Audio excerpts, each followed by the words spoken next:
Luka Dončić might be one of the most skilled offensive players in the NBA, but when it comes to defense, he's a glaring liability.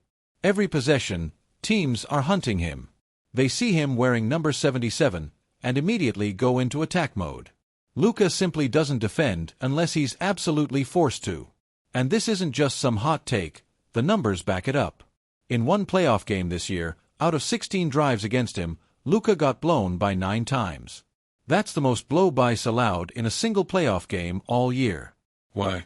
Because there was no rim protector behind him. When Luka had a strong center protecting the paint, like Daniel Gafford or Derek Lively, those drives stopped short. But with the Lakers, nothing. And here's the thing, the media didn't see this coming. The same media that nearly unanimously picked the Lakers to beat Minnesota now acts shocked that Luka struggles without help on defense. But someone did see it coming, the Lakers front office.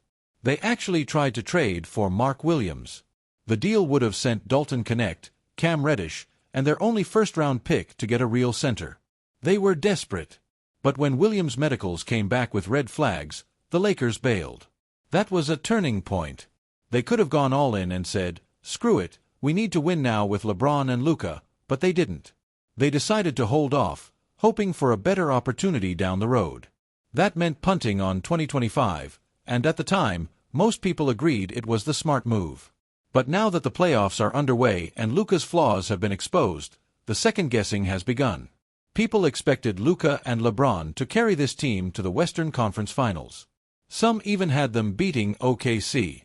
But it turns out, you can't rely on all offense and no defense, even when you have 2 superstars. Kendrick Perkins even tried blaming J.J. Redick, saying it was his fault for sticking with small ball. But what was J.J. supposed to do? Give major minutes to Jackson Hayes? There's a reason Hayes hasn't stuck with any team long-term.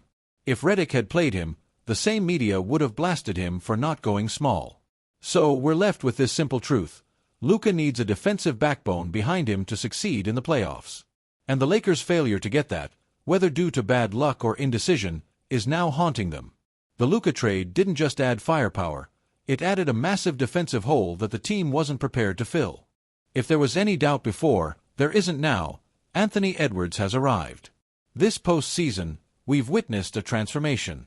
This isn't just a young talent making noise. This is a full-blown superstar crashing through the gates of NBA royalty.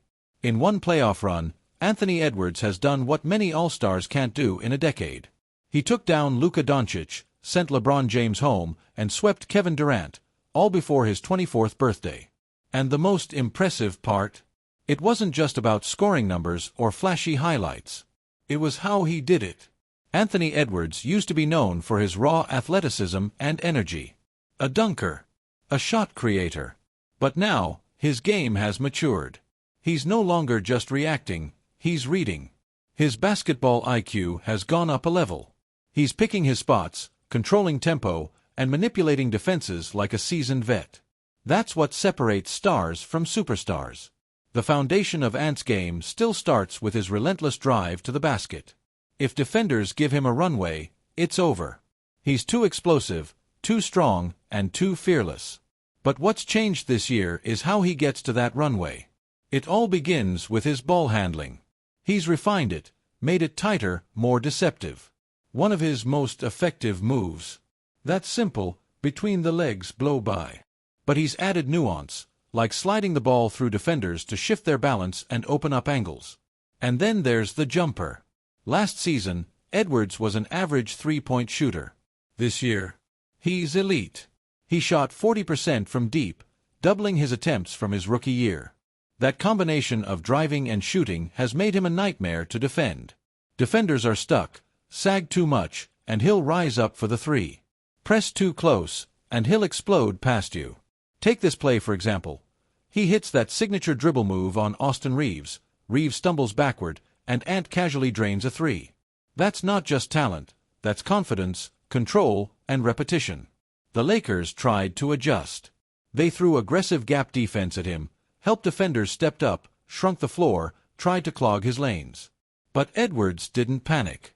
He didn't force tough shots like he might have in his rookie or sophomore season. He adapted. He kicked the ball out, moved it side to side, and forced the Lakers into scrambling rotations. That led to open looks, clean drives, open threes, and easy buckets for Minnesota.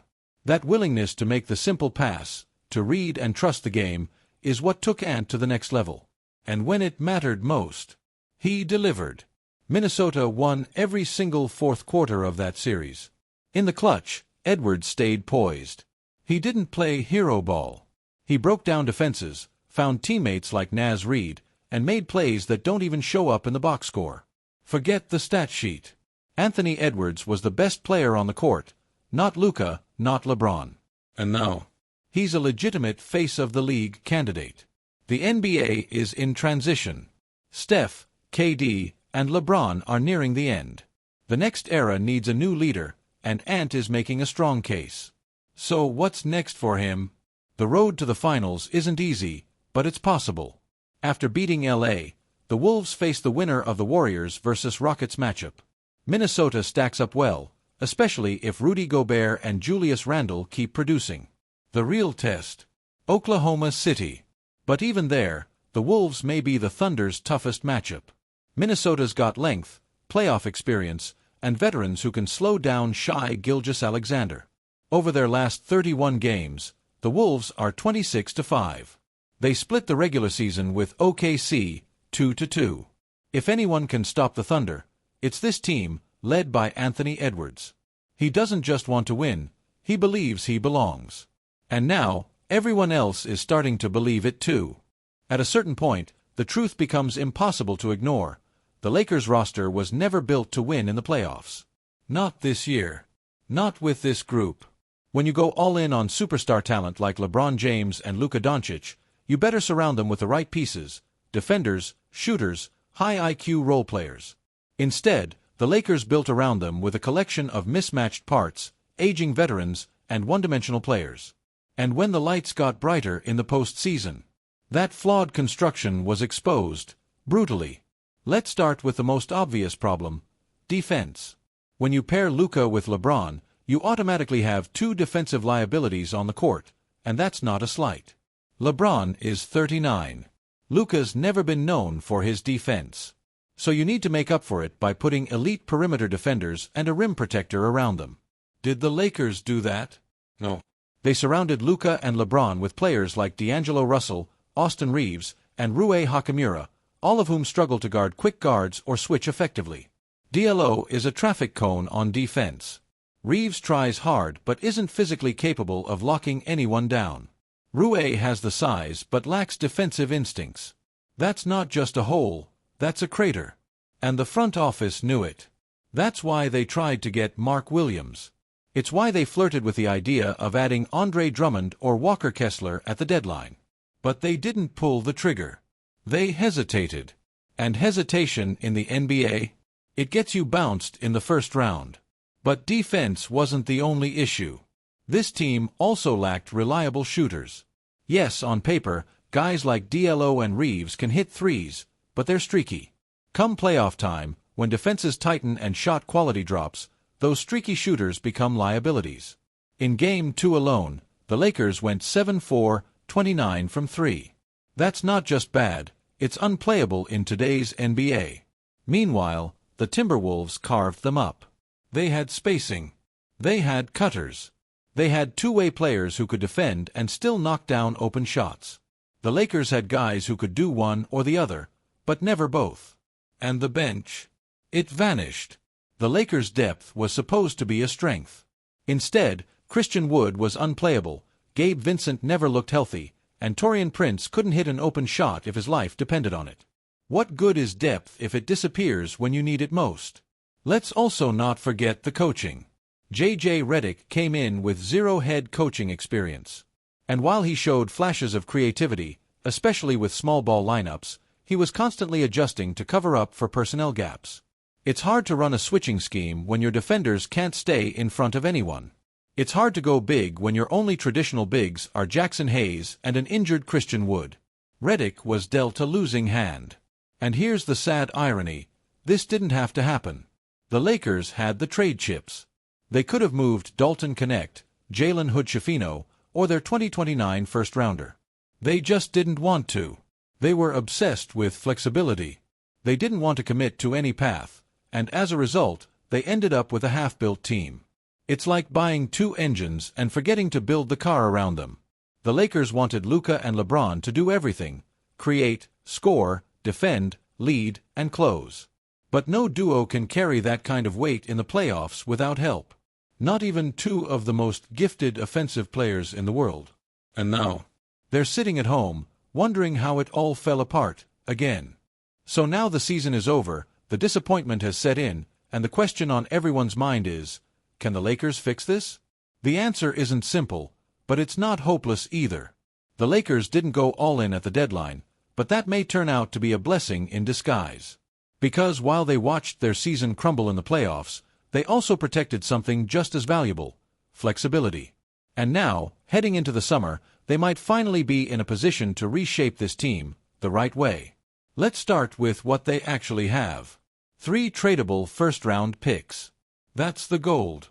Few teams in win-now mode have that many picks they can move. Those alone make the Lakers dangerous players in any superstar trade conversation. But it doesn't stop there. They've got young, attractive assets. Austin Reeves, a proven playoff contributor who's still on a great contract. Max Christie, a low-cost, high-upside wing. Dalton Connect, Rookie of the Year buzz, cheap, and already showing signs he belongs. Jalen Hood-Schifino, not flashy, but still viewed positively around the league. If you package any combination of those guys with your draft picks, you're in the conversation for almost any available star.